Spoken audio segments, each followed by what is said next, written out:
Movie की starting में हम बेन को देखते हैं जिसका अपनी गर्लफ्रेंड से ब्रेकअप हो जाता है। जिस लड़की से उसका ब्रेकअप हो रहा था उसका नाम सूजी है। वो उसकी पहली गर्लफ्रेंड थी। उसके साथ बिताए गए हर पल उसे याद आ रहे थे। वो सोचता है कि आखिर उसका ब्रेकअप कैसे हुआ। बेन के फ्रेंड का नाम शॉन होता है। वो उसे समझाने की कोशिश करता है कि उसे एक बेटर ऑप्शन मिल गया होगा और इस वजह से वो उसके पास चली गई। उसके बारे में तुम्हें ज्यादा सोचना नहीं चाहिए। तुम किसी हॉट सी लड़की को डेट करो, फिर सूजी को जलन होगी और फिर वो भागते हुए तुम्हारे पास वापस आ जाएगी। शॉन का लड़कियों के साथ एक्सपीरियंस बहुत ही घटिया था। हर लड़की उसे मारकर चली जाती थी, इसलिए उसका घटिया आइडिया बेन नहीं ले सकता था। बेन आर्टिस्ट बनना चाहता था। जब भी उसकी ड्राइंग क्लास होती थी तो हमेशा वो लड़कियों की ड्राइंग बनाता रहता था। हमेशा उसे सूजी की याद आती रहती थी। एक रात वो उसे कॉल करता है और उससे पूछा कि क्या हम फिर से एक साथ रह सकते हैं। सूजी ने उसे मना कर दिया। वो दिन रात अपने बेड पर ही पड़ा रहता था। सूजी के जाने के बाद जैसे उसका ऑक्सीजन ही चला गया था। धीरे धीरे उसकी नींद भी चली गई। उसने सोने का बहुत ट्राई किया लेकिन वो सो नहीं पाया। वो रोज टाइम पास करने के लिए अलग अलग चीजें ट्राई करता था और फिर भी उसका टाइम पास नहीं होता था। एक रात वो ग्रोसरी लेने के लिए जाता है। वहाँ पर वो नोटिस देखता है कि उन्हें काम करने के लिए स्टाफ की जरूरत थी। बेन को नींद नहीं आती तो 8 घंटे बिताने के लिए यहाँ पर जॉब कर लेता है। वहाँ के जब मैनेजर को उसने देखा तो वो मैनेजर पहले फुटबॉल का प्लेयर हुआ करता था, लेकिन अब यहाँ का मैनेजर है। ये देखकर बेन रियलाइज करता है कि लाइफ इसी तरीके से बहुत फास्ट गुजर जाएगी। इसके लिए कुछ कर भी नहीं सकता। बेन के साथ एक लड़की काम करती थी। उसका नाम शेरोन था। बेन नोटिस करता है कि उसका मैनेजर शेरोन के साथ बहुत ही अजीब तरीके से पेश आता है। शेरोन को वो बहुत ही घटिया लगता है। बेन जॉब के टाइम कहता है कि यहाँ सुपरमार्केट में टाइम बहुत धीरे धीरे चलता है। इसको फास्ट करने के लिए हम एम्प्लॉइज अलग अलग चीजें करते हैं। हर एक का अलग अलग जुगाड़ है। जैसे शेरोन कभी भी टाइम नहीं देखती। जब वह टाइम देखती है तो टाइम बहुत धीरे धीरे चलता है। इस वजह से वो घड़ी कोकवर करके रखती है। यहाँ काम करने वाले उसके 2 फ्रेंड पेरी और मैट भी हमेशा एक दूसरे के साथ गेम खेलते रहते हैं। कभी ये शॉपिंग मॉल में रेस लगाते हैं तो कभी लड़कियों के सामान में कुछ अलग ही चीजें रख देते हैं। इसी तरीके से हर कोई टाइम पास करता था, लेकिन बेन कहता है कि मेरा तरीका कुछ अलग ही है। जब उसका ब्रेकअप हुआ तो उसके लिए टाइम गुजारना बहुत ही मुश्किल हो गया था, जिसके बाद उसमें एक सुपर पावर आ गई। यह सुपर पावर टाइम को स्टॉप करने की थी। वो अपने पावर से सबको स्टॉप कर देता था और सारी जगह घूमने लग जाता है। सुपरमार्केट की सारी ब्यूटीफुल लड़कियों को नोटिस करता था। उसे लगता है कि लड़कियों में अलग से पावर होती है। वो जब छोटा था तो एक फॉरेन स्टूडेंट उनके घर में रहने के लिए आई हुई थी। वो बहुत ब्यूटीफुल थी। वो हमेशा उसे देखता रहता था। बैन जब भी टाइम रोकता था तो हमेशा लड़कियों की न्यूड ड्राइंग करता था। उसने एक बुक में पढ़ा था कि लड़कियों को पेंटर के साथ अफेयर करना अच्छा लगता है क्योंकि वो लड़कियों की ब्यूटी और निखार देते हैं। ऐसे ही बेन ड्राइंग करते हुए अपना टाइम गुजारता था और जब वो अनपॉज करता तो बहुत सारा टाइम गुजर जाता। अगले दिन बेन से मिलने के लिए उसका दोस्त शॉन आता है। शॉन को पता था कि अभी भी बेन अपनी एक्स गर्लफ्रेंड के बारे में सोच रहा है। वो उससे कहता है कि तुम्हें उसे भूल जाना चाहिए। शॉन हमेशा उसे यही बात कहता रहता है, तो वो इस टाइम को भी रोक देता है। एक्चुअल में बैन और शॉन बचपन से बहुत अच्छे दोस्त हैं। जब शॉन की मदर घर से चली जाती है तो दोनों मिलकर न्यूड फोटोज देखते हैं। एक दिन जब ये दोनों देख रहे थे तभी शॉन की मदर वापस आ जाती है। वो इन दोनों की फ्रेंडशिप को अलग ही समझती है। आज शॉन बैन से कहता है कि आज तुम्हें मेरे साथ क्लब में चलना चाहिए। यह सुनकर बेन को अपने बचपन का किस्सा याद आता है। उसके शहर में एक लड़की थी जो पैसों के लिए न्यूड होती थी। ये सारे दोस्त लाइन लगाकर उससे मिलने के लिए जाते थे। इसके बाद हम देखते हैं कि अगले दिन बैन और शेरोन की नजरें मिलती है। शेरोन को भूख लगती है तो वो बेन से सैंडविच मांग लेती है। सैंडविच खाने से उसके गाल पर सैंडविच लग गया था। जैसे कि फिल्मों में होता है, यहाँ एक रोमांटिक मोमेंट बन जाता है। यह मोमेंट बेन खोना नहीं चाहता था। उसे फ्रिज करके रखना चाहता था, लेकिन शेरोन वहाँ से चली जाती है और वो कुछ नहीं कर पाता।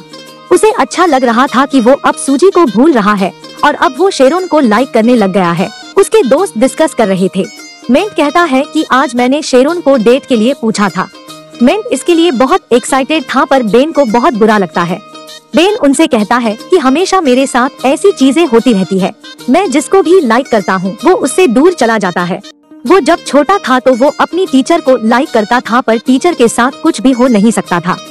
उसकी एक क्लासमेट थी जिसको वो बहुत लाइक करता था, लेकिन उस लड़की का एक्सीडेंट हो गया तो उसके प्लास्टर पर हर कोई टैटू बनाता था। बेन हमेशा उसे देखता रहता था। उस लड़की ने उसे अप्रोच किया तो बेन ने भी अपने सिग्नेचर उस प्लास्टर पर किए। जब उस लड़की का प्लास्टर निकला तो उसका पूरा हाथ बालों से भर गया था। सब बच्चे उसका मजाक बनाते हैं। वो बिल्कुल अकेली पड़ गई थी तो बेन उसके पास जाकर बैठता है और कहता है कि तुम जैसी हो वैसी ही ब्यूटीफुल हो। इसके बाद ये दोनों गर्लफ्रेंड बॉयफ्रेंड बन जाते हैं। एक दिन बेन उसे स्कूल के पीछे बुलाता है। वो उसके पास आती है और उससे पूछती है कि क्या तुम मुझे किस करना चाहते हो। बेन कहता है कि हाँ, लेकिन कल तुम मुझे यहाँ मिलना क्योंकि कल स्कूल में कोई भी नहीं होगा। कल हॉलिडे है तो उन्हें कोई भी डिस्टर्ब नहीं करेगा। अगले दिन बेन ने उसका बहुत वेट किया पर वो नहीं आई। बाद में उसे पता चला कि उस लड़की का ट्रांसफर हो गया है। फिर सीन प्रेजेंट में आता है और बेन और शोन बात कर रहे थे। बेन ने शेरोन के बारे में शोन को बताया पर वो ये भी कहता है कि मेट और शेरोन आज मूवी देखने के लिए जाने वाले हैं। शोन ने कहा कि वो सिर्फ एक फ्रेंड्स की तरह मूवी देखने के लिए जा रहे होंगे क्योंकि इनके बीच में कुछ भी नहीं है। अगले दिन बेन काम पर जाता है तो मेट अपने फ्रेंड से शेरोन के बारे में बात कर रहा था। वो बता रहा था कि कल उसने शेरोन के साथ जमकर टपाटप किया। इस बात से बेन का दिल टूट जाता है। उनका मैनेजर उनके पास आता है और कहता है कि मैंने मेरे एक ओल्ड फ्रेंड के साथ बेट लगाई थी। उसकी टीम के साथ हम सबको मिलकर फुटबॉल खेलना है। इस फुटबॉल मैच पर मैट को सपोर्ट करने के लिए शेरोन भी आई हुई थी। इनमें से किसी को भी फुटबॉल खेलना नहीं आता था तो वो बहुत बुरी तरीके से हार रहे थे। दूसरी टीम के 26 पॉइंट हो गए थे और इनके 0 ही थे। बेन बोर होने लग जाता है इसलिए वो टाइम रोक देता है। बेन हमसे कहता है कि मुझे हमेशा से यहाँ पर बहुत ज्यादा सेफ लगता है। फिर वो कैफेटेरिया में गया तो अचानक से उसे कुछ आवाज आती है। एक आदमी अनफ्रीज होकर वहाँ से भाग जाता है। बेन सिर्फ अकेला नहीं है जो टाइम स्टॉप कर घूम फिर सकता है। घूम फिरकर बेन मैच में वापस आता है। इनका लास्ट पॉइंट था तो मेट ने जोर से फुटबॉल को किक किया जिससे मैनेजर की नाक टूट जाती है। मेट उसको हॉस्पिटल लेकर जाता है और बेन को कहकर जाता है कि शेरोन को घर छोड़ देना। बेन और शेरोन फिर कॉफी के लिए जाते हैं। बेन शेरोन से पूछता है कि क्या तुम और मेट एक दूसरे को डेट कर रहे हो। शेरोन कहती है कि ऐसा कुछ भी नहीं है, हम सिर्फ दोनों दोस्त की तरह मूवी देखने के लिए गए थे। शेरोन का पहले एक बॉयफ्रेंड था और उसे ब्रेकअप किए हुए उसे 6 महीने गुजर चुके हैं। बेन भी अपने ब्रेकअप के बारे में उसे बताता है। वो दोनों एक दूसरे को और भी अच्छी तरीके से जानने लगते हैं। शेरोन ने कहा कि मैं नाइट में स्पेनिश सीखती हूँ। उसे अलग अलग प्लेसेस घूमना है, वहाँ के लोगों के बारे में जानना है। स्पेनिश सीखने के बाद शायद स्पेन में जाकर वहाँ पर टीच करेगी। उसे साउथ अमेरिका भी बहुत अच्छा लगता है तो वो वहाँ पर भी वो जाना चाहती थी। वो बेन को उसके सपनों के बारे में पूछती है। बेन ने कहा कि मुझे ड्राइंग करना बहुत अच्छा लगता है, शायद एक दिन उसकी भी आर्ट गैलरी में एग्जीबिशन होगा। शेरोन ने कहा कि मैं हमेशा एक आर्टिस्ट से मिलना चाहती थी, वो वर्ल्ड की किसी भी चीज में ब्यूटी देख सकते हैं। फिर बेन शेरोन को घर छोड़ने आता है। यहाँ दोनों किस करने वाले थे पर ये ठीक से नहीं हो पाता। अगले दिन मैनेजर अनाउंस करता है कि उसका बर्थडे आने वाला है तो सबको उसके घर पर पार्टी के लिए आना पड़ेगा। शेरोन फिर बेन से पूछती है क्या उस रात तुम मेरे साथ चलोगे। बेन इसके लिए हाँ कहता है।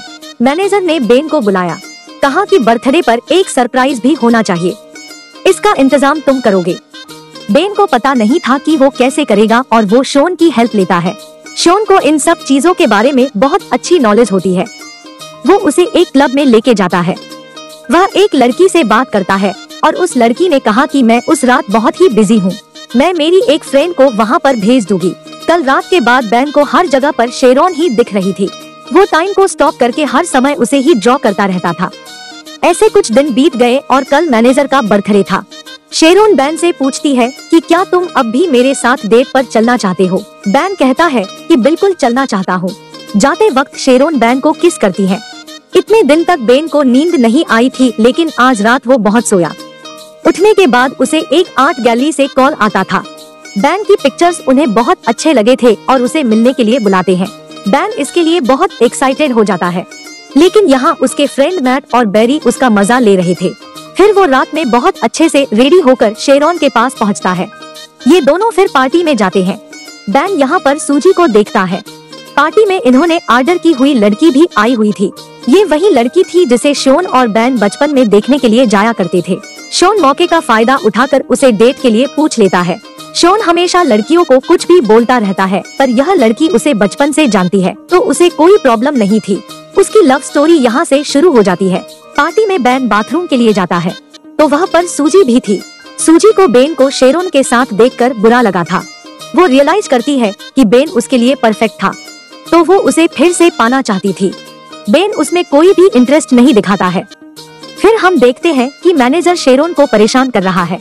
फिर वो उस पर गुस्सा होकर यहाँ से जाने लगती है। जाते समय उसने बेन और सूजी को किस करते हुए देख लिया था। शेरोन गुस्से में वहाँ से चली जाती है। बेन रियलाइज करता है कि शेरोन मेरे बारे में क्या सोच रही होगी।